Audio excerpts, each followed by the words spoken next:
বিসমিল্লাহির রহমানির রহিম। আমরা পাট শাকের একটা খামারে আসলাম। দেখতে পাচ্ছেন যে কি সুন্দর পাট শাক হয়েছে আগা। এই আগাগুলো প্রচুর পরিমাণে প্রোটিন এবং ক্যালসিয়াম। আসলে আমরা ক্যালসিয়াম মানে এই যে ক্যালসিয়ামটা হওয়ার মূল কারণ হচ্ছে পাট শাকটা একটু লালা ধরনের, সেই জন্য একটু বেশি ক্যালসিয়াম।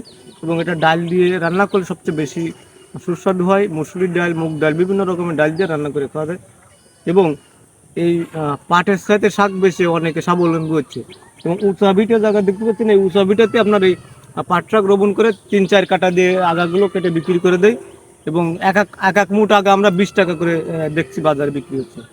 এবং এটা অত্যন্ত সুস্বাদু এবং এটা বাণিজ্যিক আকারে প্রচুর চাষ হচ্ছে। এবং গোপালগঞ্জে দেখবেন হাজার হাজার বিঘা কিন্তু চাষ হচ্ছে শুধু পাটের জন্য।